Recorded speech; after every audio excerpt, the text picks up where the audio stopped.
Selon l'économiste, 2024, c'est déjà le futur qui se profile à l'horizon. L'agenda indique que quelque chose d'énorme se prépare. Une éclipse qui pourrait plonger la moitié de la planète dans l'obscurité. Ou éclairer la moitié de la planète selon le point de vue. Il s'agit de la nouvelle couverture du magazine élitiste qui annonce le retour de Donald Trump dans le monde.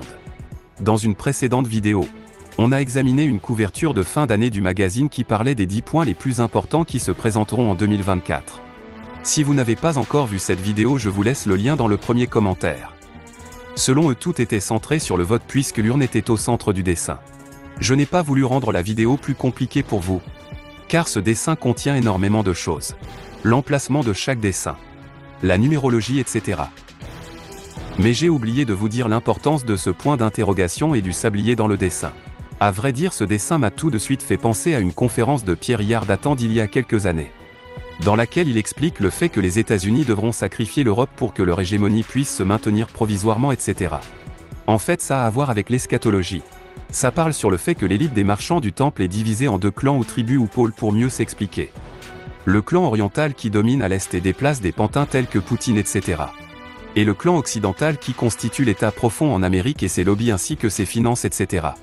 Ils sont dans l'ensemble d'accord et servent le même projet et le même maître. C'est-à-dire l'Antéchrist. Et l'extension du Grand Israël et la construction du temple pour l'accueillir. Cependant, le clan oriental pense que le temps de sa construction et de la venue de leur sauveur n'est pas encore arrivé. Car selon leur prophétie, il doit d'abord y avoir une grande guerre qui hâtera la venue du Mashiach.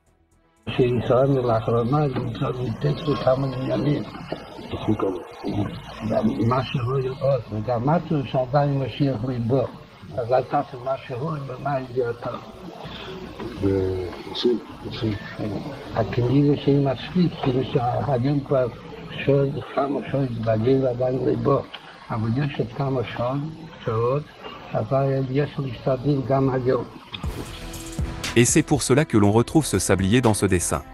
Peut-être nous disent-ils que l'heure est arrivée? Je ferai peut-être un épisode sur le sujet. Je vous laisse avec un extrait d'il y a plus d'une dizaine d'années qui explique brièvement ce que signifie le point d'interrogation dans le dessin. Et la véritable croyance de certaines sentinelles du système et les objectifs de l'élite parasitaire pour le moment présent. Ah, mais évidemment, un jour, il y aura un gouvernement mondial. Aucune solution ne viendra sans un gouvernement mondial.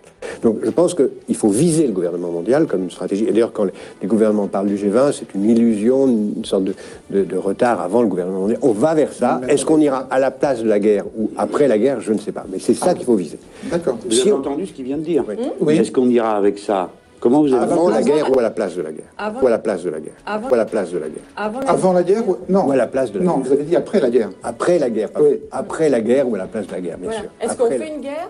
Est-ce qu'on fait une guerre? Est-ce qu'on fait une guerre?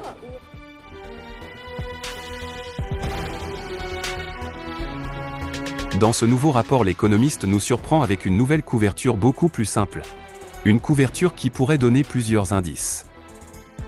Mais que signifie le fait que Donald Trump y apparaisse sous la forme d'une éclipse? Ce dessin pourrait donner lieu à diverses interprétations selon le regard que l'on porte. Serait-ce qu'ils nous disent déjà que Donald Trump va revenir au pouvoir? Beaucoup de gens disent que Trump est pareil à Milei. Mais en réalité, ce n'est pas le cas. Ils sont même très différents. Amen. חוכמה, בינה ודעת. להנהיג את המדינה הגדולה ארגנטינה, אשר בתים עליו בזאת השבוע הגזרה ובזאת השמינזו.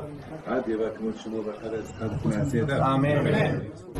This beautiful country of Argentina, they pray to God to protect all the nation of Argentina, to bring Argentina back.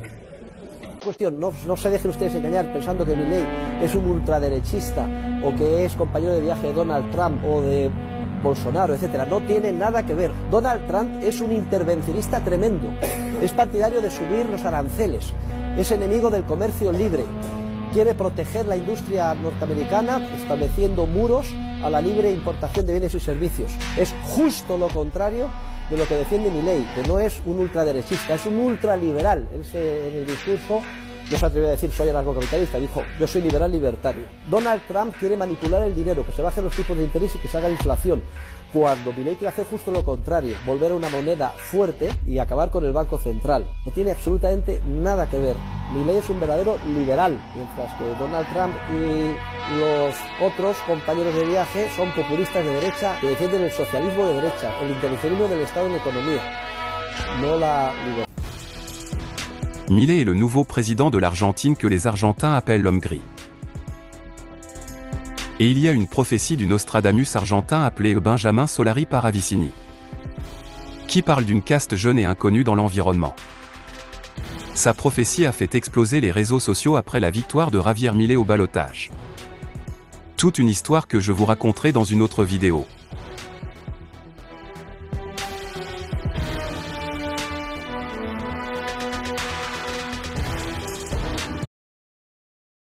Êtes-vous chrétien?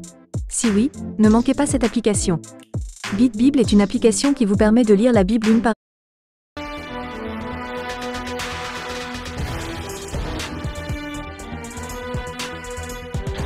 Les élections américaines auront lieu l'année prochaine en 2024. Mais l'économiste sait apparemment déjà qui prendra le pouvoir pour gouverner à nouveau. Avant de commencer, l'hebdomadaire de Economist a récemment publié 2 articles relatifs à Javier Milei que nous analyserons également la semaine prochaine.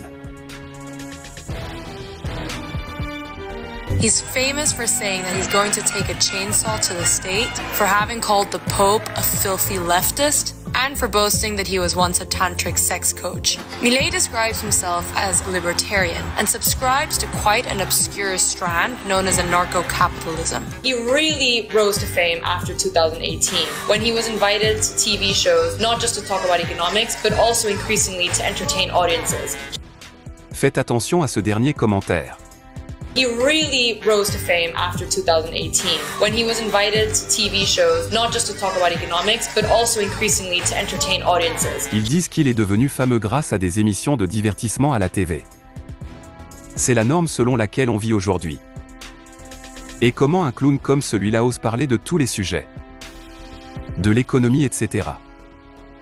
En arabe, il y a un hadith du prophète que Allah le bénisse et lui accorde la paix, qui a prédit en détail la situation dans laquelle on vit aujourd'hui. Il nous a parlé de ce genre de personnes qu'on l'appelle Al-Ruwelida. Peut-être que je ferai prochainement une vidéo sur le sujet. Observez comment ils créent un problème. À travers leurs médias et émissions de divertissement, ils font accéder leurs pantins d'idiots utiles à la célébrité. Et puis ensuite à la présidence des pays. Et on a bien des exemples de ce genre à travers le monde. Et grâce à ces pantins, ils créeront l'anarchisme et le chaos qui mèneront à la destruction de l'ordre ancien. Et ensuite ils nous apporteront la solution comme toujours. Et cette fois-ci la pièce sera achevée en nous présentant à travers leurs mêmes médias de nouveaux personnages de pantins technocrates comme une solution, qui en fait ne servira que les intérêts de leur multinationale. Eh bien continuons. He has quite a bombastic personality. He smashed piñatas shaped like the central bank and adopted an English mastiff called Conan that he had cloned into 5 puppies. Milei has a reputation for being very hot-tempered. He has called opponents leftist pieces of shit. But Milei is no Donald Trump 2.0. Many Argentines voted for him not because of his inflammatory rhetoric, but in spite of it, in an act of desperation. Annual inflation is expected to reach 200% by early next year. Milei has pledged to do quite a lot of radical things, slashing public spending, scrapping most taxes and regulations, and dollarizing the economy, which is very controversial given that Argentina doesn't actually currently have enough dollars in its central bank. The problem is that Milei doesn't have the political support he needs to pass many of his reforms. Argentines have endured decades of a roller coaster economy, but with a divisive figure like Javier Milei in power, if he doesn't play his cards right, the ride might get a lot rockier. Abonnez-vous à la chaîne. Activez les notifications pour ne pas manquer ce reportage que je ferai la semaine prochaine. Eh bien, c'est une nouvelle couverture surprise. Personne ne s'y attendait. Lisons d'abord le texte et voyons ce qu'ils ont à nous dire. Dans l'édition de cette semaine, nous avons publié Le Monde 2024 qui montre 38 guides prédictifs annuels pour l'année à venir. Il s'agit de la 38e couverture qu'ils publient et qui présente leurs prédictions annuelles de ce qui va se passer l'année prochaine. Le point à retenir, c'est qu'on nous dit que depuis tout ce temps personne n'a éclipsé notre analyse autant que Donald Trump. Dans cette énorme éclipse pour l'année 2024, on commence à se rendre compte qu'une victoire de Trump en novembre prochain est une probabilité de pile ou face. La plus grande menace que représente Trump concerne son propre pays. Mais il aurait également un effet profond à l'étranger. Au Moyen-Orient, il est probable qu'il soutienne Israël sans réserve, même si cela attise le conflit dans la région. En Asie, il pourrait abandonner Taïwan. Tandis qu'en Europe, il a menacé de mettre fin à la guerre en Ukraine en un jour et de détruire l'OTAN.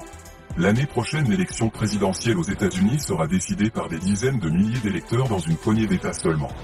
Cliquez sur le lien dans notre biographie pour découvrir comment le sort du monde dépendra de leur vote. Mais attention! Car regardez comment on nous dit que l'élection présidentielle aux États-Unis sera décidée par des dizaines de milliers d'électeurs. C'est incroyable. Une poignée de personnes va décider du sort du monde. C'est ce qu'ils disent clairement. Selon le magazine, ce sont quelques électeurs aux États-Unis qui décident du sort de la Terre. C'est une couverture impressionnante, mes amis. Et bien maintenant, on va faire une petite analyse du dessin qui donne lieu à beaucoup d'interprétations. Tout d'abord, on voit que la moitié de la planète est cachée dans l'ombre avec Donald Trump. Bon, comment on va analyser ça? On pourrait dire que l'obscurité c'est en Europe et on la retrouve en Afrique ainsi qu'en Asie, n'est-ce pas? Bien sûr, Donald Trump va apporter l'obscurité dans ces pays avec ce qu'il vient de dire. Et de l'autre côté, on a toute l'Amérique. Pas seulement les États-Unis, le Mexique, l'Argentine et le Brésil, mais toute l'Amérique du Sud, l'Amérique centrale et l'Amérique du Nord qui sont toutes illuminées. Cette couverture fait également une grande référence à l'éclipse que nous avons également vue sur la couverture précédente.